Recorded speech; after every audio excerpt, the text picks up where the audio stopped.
Hello friends, welcome to target RBI YouTube channel. I am Sushil Ragade, ex manager Reserve Bank of India.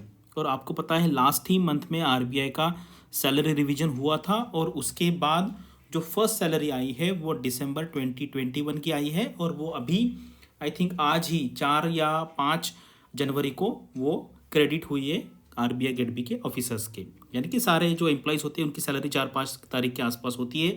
अब हम यहाँ पर latest salary slip है वो देखेंगे, क्योंकि मुझे पता है आप सबका और जितने सारे जो कॉम्पिटिटिव एग्जाम के लिए प्रिपरेशन कर रहे हैं उनका ये सबसे मेन मोटिव यही होता है कि सैलरी कितनी मिल रही है। एक्सेप्ट आईएएस, आईपीएस, आईआरएस जो सैलरी मतलब वहाँ पर सैलरी का इतना इंपॉर्टेंस नहीं है, क्योंकि वो बहुत ही पावरफुल पोस्ट है, तो कोई आईएएस की सैलरी का भी पूछता नहीं है। लेकिन ये जो जॉब है आरबीआई का हो, नाबार्ड हो, बैंक का हो, क्लर्क का हो, यहाँ पर जो स्टूडेंट है उनको सबसे मोटिवेशन का जो फैक्टर है वो सैलरी ही है। इसीलिए मैंने अभी लेटेस्ट ही आज ही मेरे एक स्टूडेंट से मंगवाई थी और वो मैं आपको यहाँ पे दिखाने वाला हूँ। लेकिन वहाँ पर कुछ एरियर्स है, आपको पता है एरियर्स यानी कि पिछला कुछ कैलकुलेशन होने के बाद जो कुछ भी प्लस माइनसेस है वो एरियर्स आपको मिल जाते हैं। वो मैंने हाइड कर दिए क्योंकि वो हर कैंडिडेट का अलग अलग रहेगा।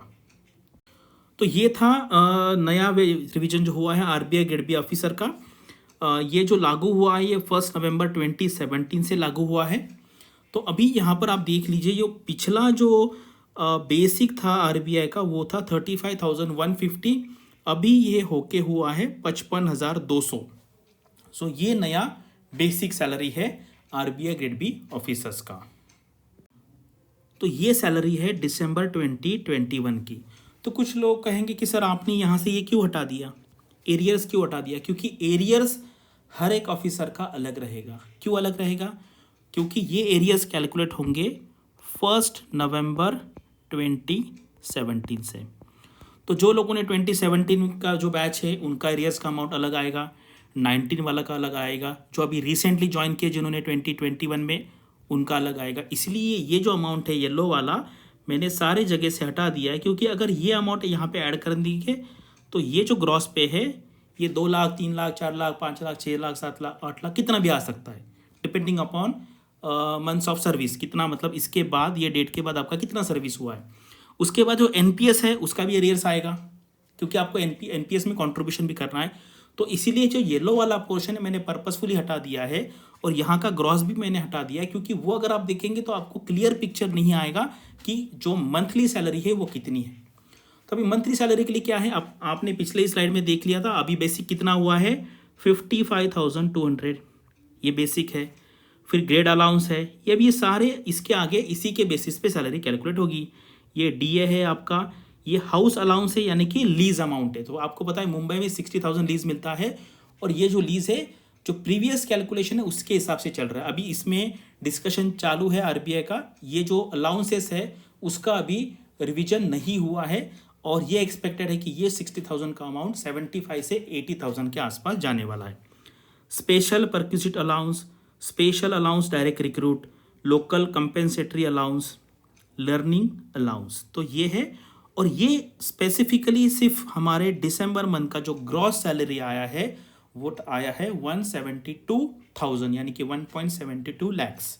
यहाँ पर ये मैंने ग्रीन वाला इसीलिए हटा दिया है क्योंकि इनकम टैक्स है, ये आप अपने हिसाब से कम ज़्यादा डिडक्ट कर सकते। तो ये भी अमाउंट अगर आप देखेंगे तो ये भी मैंने हटा दिया है। और ये थोड़ा सा इसमें कि कुछ नंबर हटाने का पर्पज़ ये है कि ये सैलरी किसकी है ये पता ना चले, एनोनिमिटी रहे, इसलिए भी दिया है। लेकिन आपको क्या जानना है कि अभी नए अगर आप ज्वाइन करेंगे आरबीआई ग्रेड बी में तो आपकी जो फर्स्ट मंथ की सैलरी है वो 172,000 ग्रॉस रहेगी।